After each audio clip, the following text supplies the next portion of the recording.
You know, there are certain films where you want to just talk about it right away, and then you just want to wait a while or weeks later to talk about it when hype goes down. With a movie like Avengers Endgame, the culmination of 11 years of filmmaking from the very first Iron Man movie back in 2008. I remember being 7 years old when this movie came out. No, 7 years old. Yeah, 8 years old when this movie came out, and being seven when I first saw the teaser poster of Iron Man's helmet and the release date on the bottom, May 2nd, 2008. I remember that day when I was in the movie theater seeing the teaser poster for this film and the teaser trailer online and being like, I gotta see this film. And from seeing this movie on my 8th birthday and 11 years later seeing Endgame on opening night,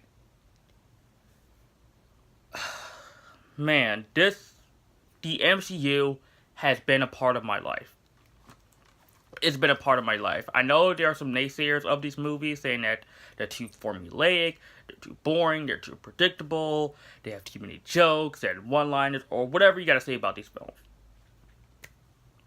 But even if you're not a fan of these particular films, you have to admit the achievement and work that these movies have made, especially with Avengers Endgame that recently came out last month.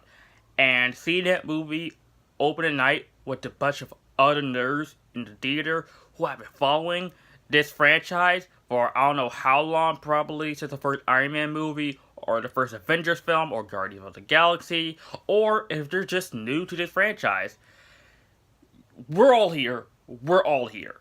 And really,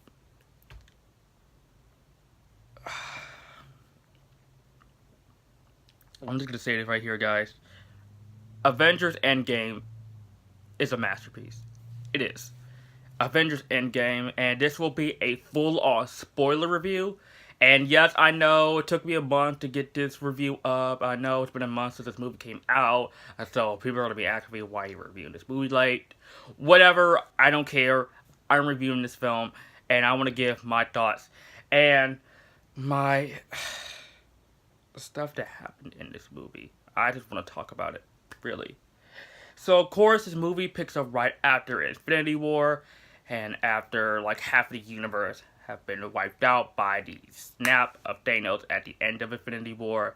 So you get like Spider-Man's gone, all the Guardians except for Rocket is gone. You get Doctor Strange is gone, Black Panther, his sister Shuri, Scarlet Witch, Falcon, and pretty much the only people that are left are the original six Avengers: Thor, Tony, Cap, Tasha, Hulk, and Hawkeye. And really, like, the emotional weight of this film, I felt it. I definitely felt it. From just the opening scene when we see Tony stranded in the middle of space with Nebula on the Milano, the ship the Guardians fly on. And to see him just record the message to Pepper saying that he's stranded in the middle of space, and see him like so anorexic and bony and is sickly, like, it's very heartbreaking to see Tony Stark like that. It really is. And God, Robert Downey Jr., this might be my favorite performance of Tony Stark in any of the MCU films. And this had to be my favorite performance of his since the first Iron Man film. Because that first Iron Man film,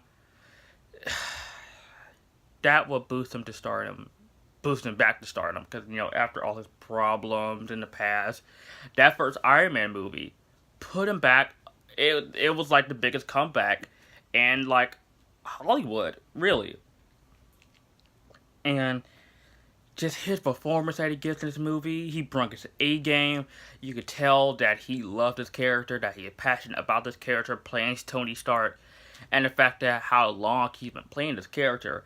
Yes, I know Hugh Jackman played Wolverine for 17 years, and Sylvester Stallone has played Rocky for almost over 40 years, and Arnold as a Terminator for over 30 years.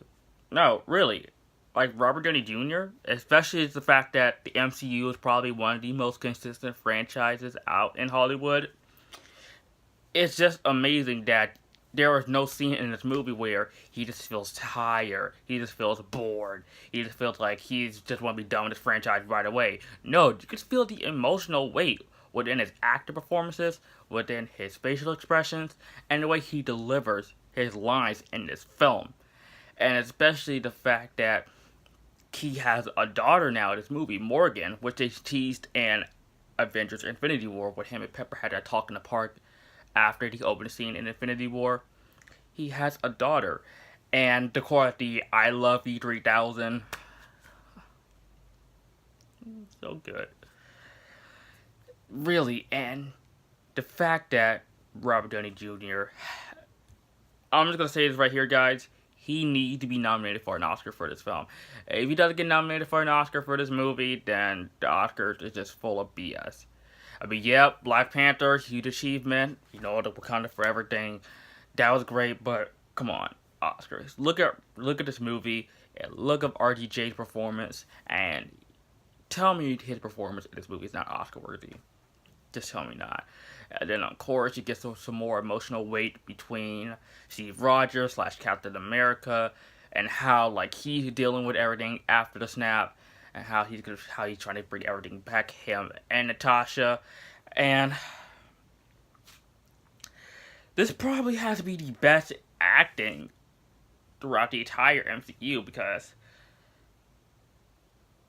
I mean, Scarlett Johansson's performance in this movie, my goodness, was she perfect in this film. I always loved Black Widow. I always loved Scarlett Johansson as this character, but in this movie, this is where I can say that in this film that she is just downright A+ acting worthy perfect. She was that good in this film. And the fact that, of course, now we're going to get a solo Black Widow movie next year.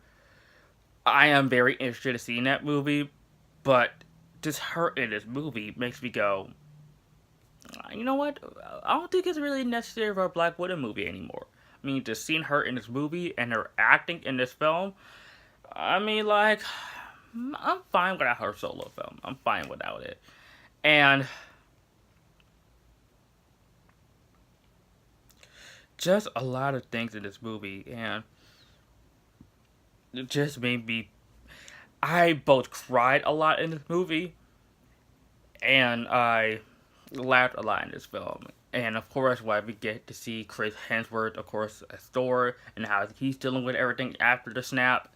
And Thor in this movie, he's fat. Thor is fat.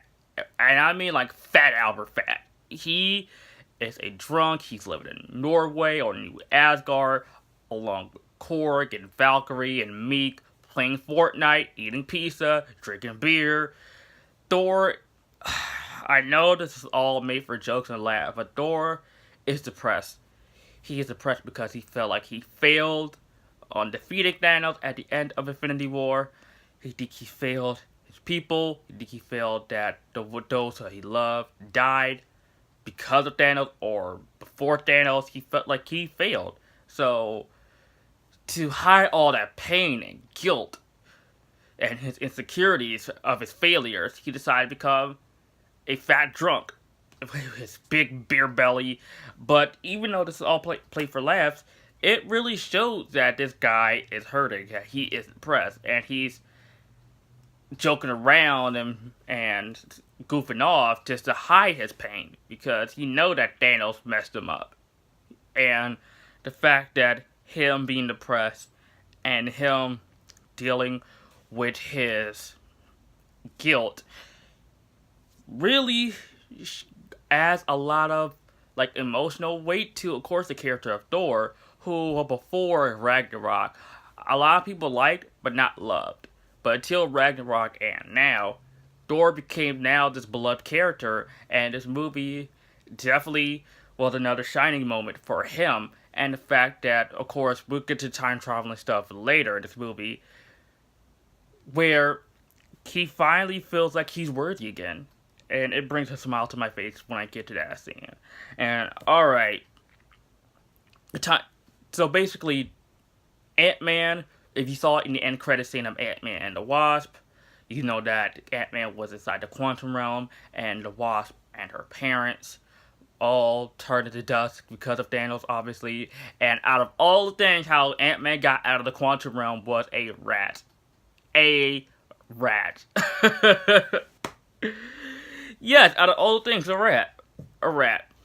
And the fact that Ant-Man was the key of bringing everybody back, explaining to everybody about quantum physics and how like time traveling could get everybody back from getting the stones, the Infinity Stones from where they were located. So everybody else time traveled to certain events in each film, like Cap, Tony, and Ant-Man time travel to the final battle of the first Avengers film, where they get the Tesseract and the Mind Stone from Loki's Scepter to get those stones. And also, the Hulk is getting not the Mind Stone, the Time Stone, which was also the ancient one from Doctor Strange, was also in that event, since she had the Time Stone before, of course, Doctor Strange and Hulk get the Time Stone from her. And the oh god, when Hawkeye and Natasha went to Vormir to get the Soul Stone, I really got emotional during that scene when both of them are trying to get the Soul Stone by sacrificing each other's lives and try to kill each other, but each of them try to stop them from killing each other. But then, of course, Natasha makes that ultimate sacrifice so Hawkeye could get the Soul Stone. And wow, Natasha's death. Wow. Honestly, my prediction of this film, I never thought Natasha would die, but this is one of the great things about this movie, where it's like, what are your predictions or whatever about this film? Where do you think this character's gonna die, or this character's gonna live, or this might happen, that might not happen? Your prediction may be right or wrong, but this movie still blows you away for what happens in this film, and it shocks you.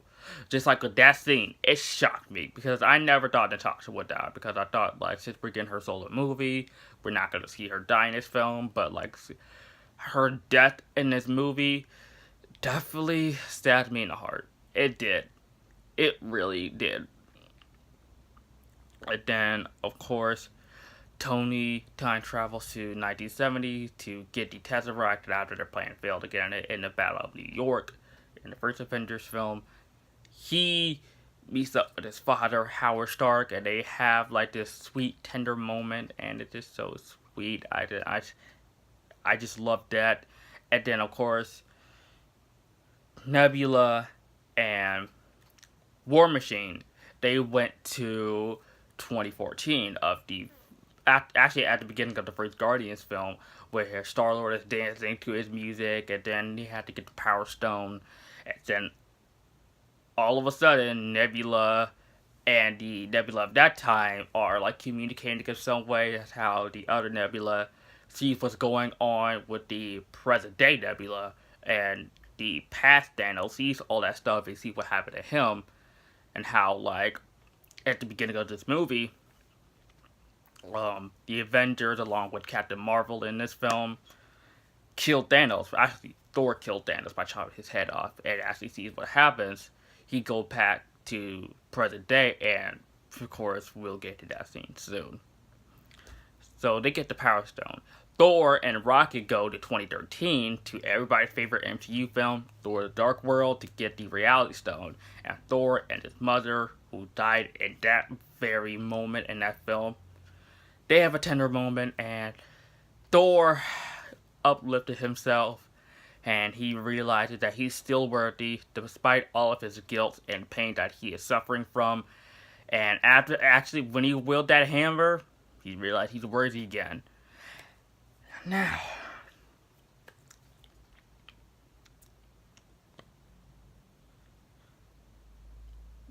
The final battle in this film, it's incredible. It it's freaking incredible when we see like Hulk, who is now Professor Hulk in this film, because Bruce Banner and of course Hulk merged into one and became Professor Hulk. They used the Nano Gauntlet to reverse the snap by getting all the Infinity Stones from the past and putting it onto the Nano Gauntlet. He does the reverse snap, and then right at that, after he did the snap, Thanos comes in, destroys the Avengers facility, and I could say all hell broke loose. Thor, Cap, and Tony fight off against Thanos. And this fight was just like had me on the edge of my seat because I don't know if each one of them is gonna die at this very moment. Thor, Cap, or Tony. But this fight was just so intense. And then Cap got that hammer and just beat the living crap out of Thanos. If you remember the scene in Age of Ultron, where you see like each one of the people playing around with Thor's hammer, and you see Captain America like try to lift his hammer, to hear a little squeak that he almost lifted the hammer. This scene paid off that scene very well, where he just grabbed that hammer, kicks the crap out of Thanos along with the shield, doing a combo move. Woo! That was so awesome. And man, my theater was going nuts, really. And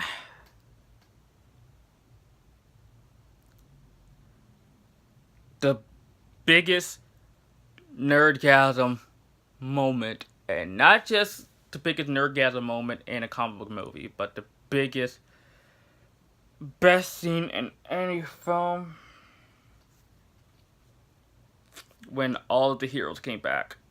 When all the heroes came back from the portals, when Sam told Cap, on your left, then of course the Sorcerer Doctor Strange portal opens up, and then you see T'Challa, his sister, Okoye, then you see Doctor Strange, the Guardians, Spider-Man, Scarlet Witch, and then everybody comes back, and I was like, oh my god.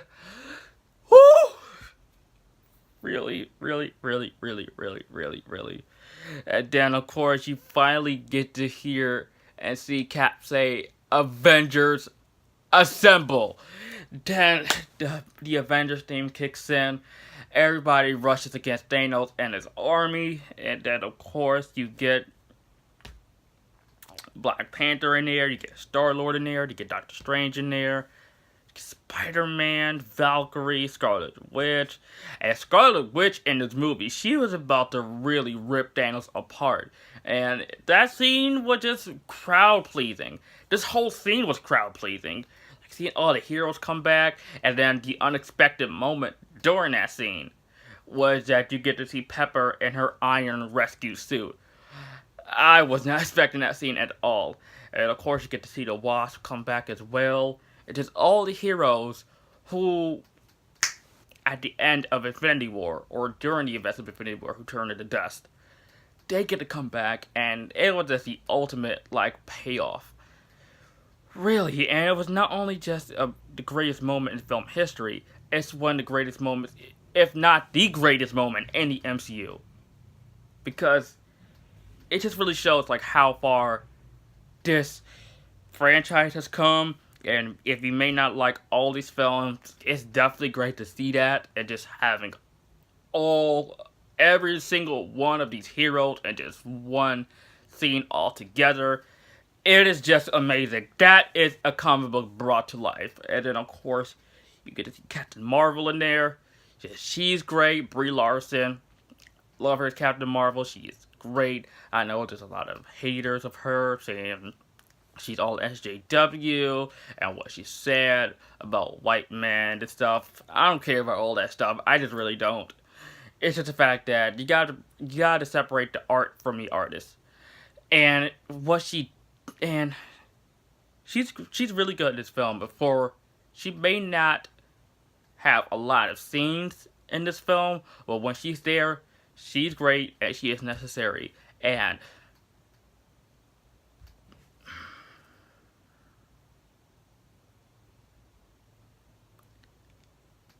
Tony's ultimate sacrifice in this movie.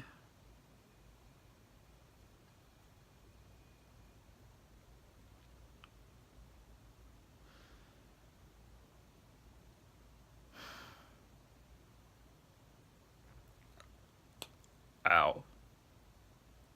Just wow. Wow.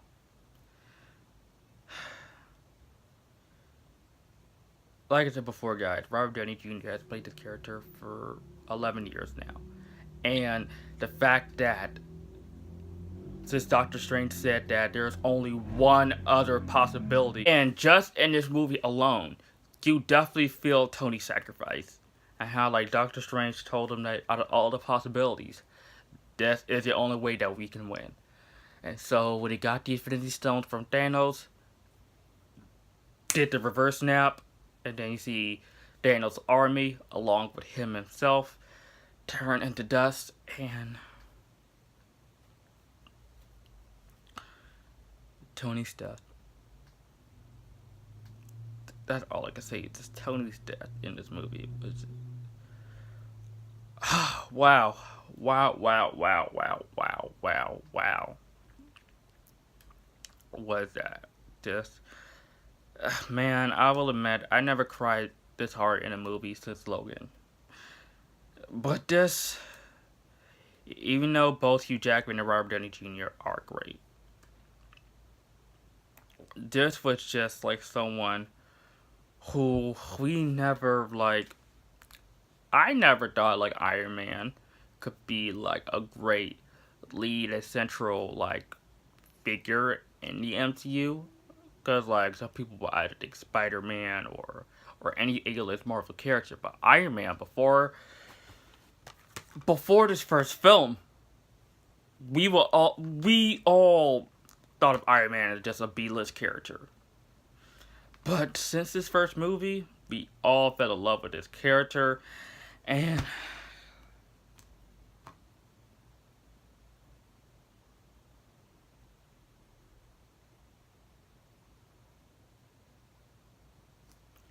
bravo, Russo brothers. The Russo brothers, you guys just gave us, like, the greatest movie in history. And then we get to see everybody at Tony's funeral, along with the boy from Iron Man 3, Harley, that little boy that him and Tony were in that little cabin while Tony was stranded. We get to see him, and then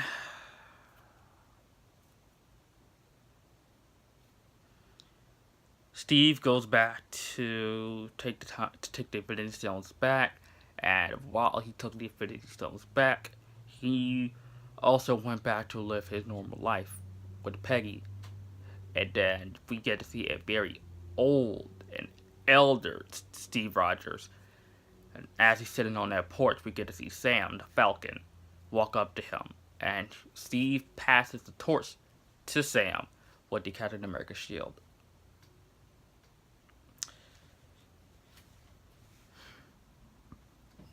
Best movie ever, guys. Avengers Endgame isn't just another typical comic book film, another typical Marvel movie. It is the culmination of 11 years of filmmaking, since the very first Iron Man film, to the Avengers, to Guardians of the Galaxy, to Captain America Civil War, to Infinity War, and then of course, Avengers Endgame.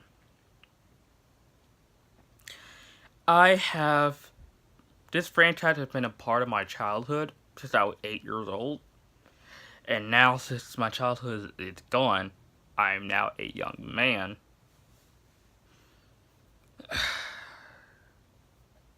Seeing this franchise grow, and seeing this franchise become something I never thought we would have in a comic book movie, or in a movie in general, was just emotion, it just giving the fans what we want, and sending off these characters. It's great. And really, guys, I never thought that... I'll say this right here. The DCEU could never touch this. Like, really. if you could make a mediocre Justice League movie and we could have a awesome 3 hour fan service film, what includes a talking tree and a talking raccoon and someone who gets shrinks and grows, and that's way better than featuring movie with a film that has all of our favorite characters, Superman, Batman, Aquaman, and Wonder Woman, and the Flash. Then that's pretty sad, honestly. I just think that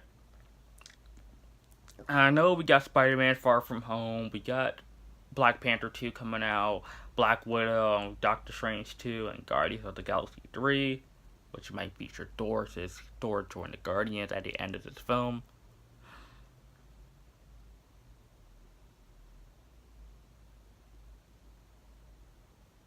I don't know if any MCU film could top this. As a matter of fact, no MCU film could top this. I'm looking forward to Phase 4 and 5 and 6, or however long they can make these films. And hopefully, we'll get to see a better version and a great version interpretation of the Fantastic Four. Because they are in desperate need of a good film. And seeing the X-Men in there would be good. But we have way too many X-Men films, honestly. And guys, I'm not even really looking forward to Dark Phoenix, honestly. I don't know where you can go after this. I mean, of course, they're doing a lot of stuff after this, like with the multiverse and stuff. You know, we see the trailer for Spider-Man Far From Home. They talk about the multiverse. But after this, like, this is the end for a lot of people. And some people probably just don't really care about what comes after this. Because this right here, and it is confirmed that this is called the Infinity Saga. From Phase 1 at the end of Phase 3, the Infinity Saga. And just seeing, like, all these characters and these actors who played these characters for a long time.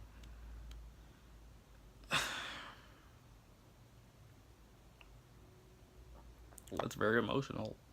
And all I gotta say is thank you, Kevin Feige. Thank you, Robert Downey Jr. Thank you, Chris Evans, Scarlett Johansson, Chris Hemsworth, Mark Ruffalo, Jeremy Renner, Benedict Cumberbatch, Don Cheadle, Tom Holland, Chadwick Boseman, Chris Pratt, Zoe Saldana, Dave Bautista, Bradley Cooper, Vin Diesel, Brie Larson.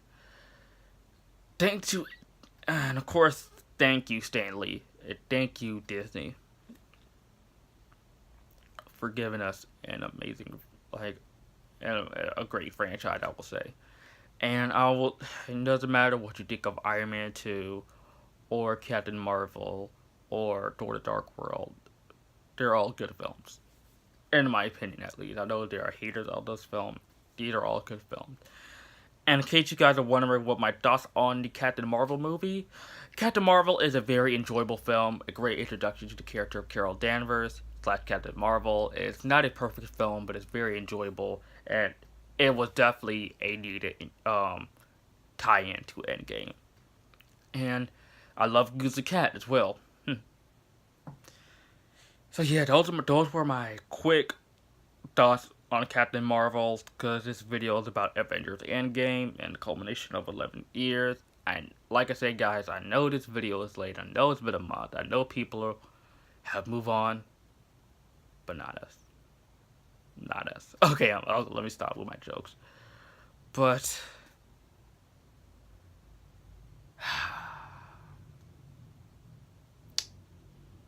I think you guys probably know what my grade is for this film, so let's get to the grade. Avengers Endgame undoubtedly gets an A plus.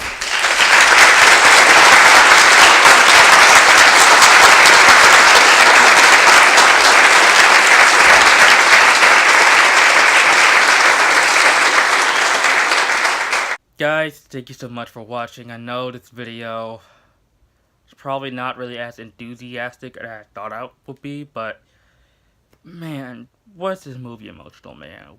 Was it very emotional? And I know I haven't done any videos in a while, but I decided to start back up with this channel. So, and I also am interested in taking suggestions for this channel. So, if you guys like for me to do any type of video, just let me know, and just let me know in the comments, or if you have my Instagram or any social media that you guys follow me on. Just let me know what type of video that you guys would like me to do, and I'll probably do those videos if you suggest me some. But yeah, guys, man, Endgame, man. And by the way, I saw this movie 4 times. 4 times I saw this movie, and that's probably the most I've seen any film in the theater, honestly. And I'll probably go see it again, because I'm that nuts. But yeah, guys, thank you so much for watching. And if you guys are still watching my videos, old videos from the past, thank you as well. Thank you. And just also let me know what you guys think of Avengers Endgame in the comment section down below, because I know all you guys love this film. Because if you don't like this movie, even if you're not into comic book films, I cannot trust you at all. I just can't. But guys, thanks so much for watching. And if you are new to my channel and you like this video, and even old viewers as well, thank you so much for watching. But if you are new to my channel and you like this video, like, comment, subscribe, and I'll see you guys next time. And I love you all, 3000.